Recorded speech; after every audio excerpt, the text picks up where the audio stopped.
Assalamu alaikum wa rahmatullah. Yan cikin gidan nan muna muku fatan alkhairi. Yan uwa yau ma mun zo muku da babban sirri.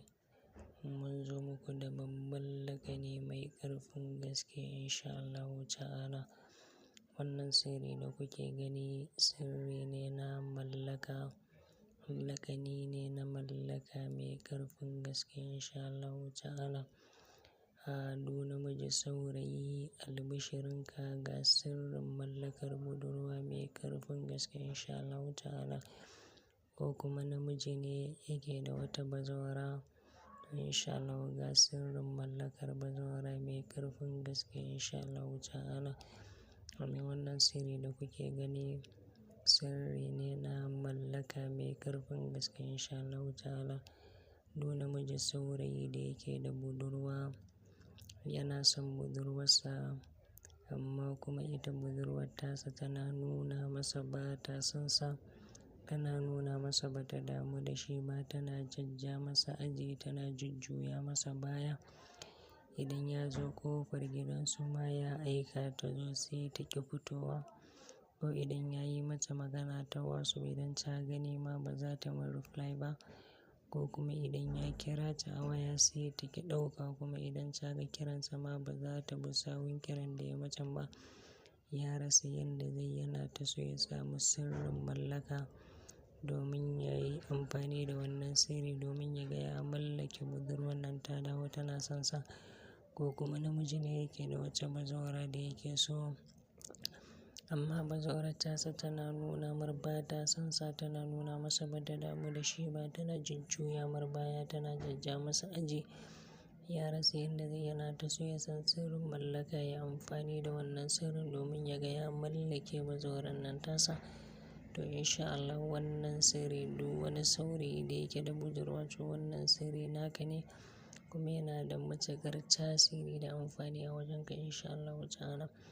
Haka zalika du namiji da yake da bazawara da yake so to insha Allah wannan sirri yana da matuƙar muhimmanci da tasiri a wajenka insha Allahu ta'ala.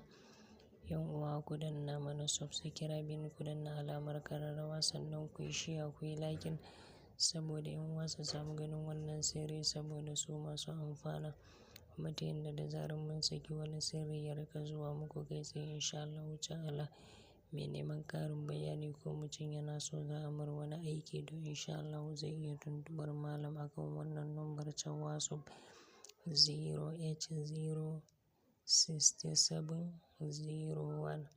08067013031 insha Allahu. Duk wanda ya tuntuɓi malam akan wannan lambar ta WhatsApp to zai samu malam da izinin Allah. Yan uwa kamar yadda muka shaida muku wannan dai sirri ne na mallaka. Lakani ne na mallaka mai ƙarfin gaske insha Allahu ta'ala. Du namiji saurayi da yake da budurwa kuma ya tabbata tsakaninsa da Allah yana son wannan budurwar ne aurenta zai yi. To amma sai ya zama ita budurwar taka tana nuna maka ba ta son ka, tana nuna ma ba ta damu da kai ba, tana jajja ma aji, tana jujjuya ma baya. In ka je gidansu ka aika ma ta zo ba za ta zo ba.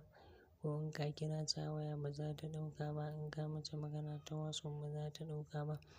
Ka rasa yanda za ka yi, kana ta so ne ka samu sirrin mallaka da za ka yi amfani da wannan sirrin domin ka ga ka mallake budurwar nan taka ta dawo tana son ka.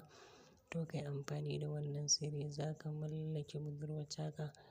Hankalinta zai dawo kanka, ra'ayinta zai dawo kanka, za ta zo ta riƙa son ka, ta riƙa ƙaunar ka insha Allahu ta'ala. Ko kuma namiji ne yake da bazawara shi ma bazawarar tana nuna mar ba ta son sa, tana nuna mar ba ta damu da kai ba, tana jajja ma aji. To in har ka yi amfani da wannan sirri to za ka mallake bazawarar nan taka, za ta so ka, za ta ƙaunace ka, hankalinta da ra'ayinta da tunaninka zai dawo kanka insha Allahu ta'ala. To shi wannan sirrin mallakar idan namiji saurayi yana so zai amfani da shi akan budurwarsa ko mace bazawara ne da ke so za ta yi amfani da wannan sirri akan ko namiji ne yake so zai yi amfani da wannan sirrin mallakar akan bazawararsa. To da farko dai idan namiji saurayi ne zai amfani da wannan sirri akan budurwarsa ko kuma namiji ne zai amfani da wannan sirrin akan bazawararsa. To da farko mutum zai samo farar takarda, zai samo tawada, zai samo alƙalami kamar yadda ka ga an rubuta ɗinnan to haka za ka rubuta. To bayan ka rubuta za ka an buɗe abubuwa guda biyu. To abin da aka buɗe ɗinnan za ka saka sunanka a sama, sunan budurwar taka a ƙasa. Idan ma bazawararka ne to za ka saka sunanka a sama, sunan bazawarar taka a ƙasa. To sai ka naɗe wannan takardar sai ta zama laya.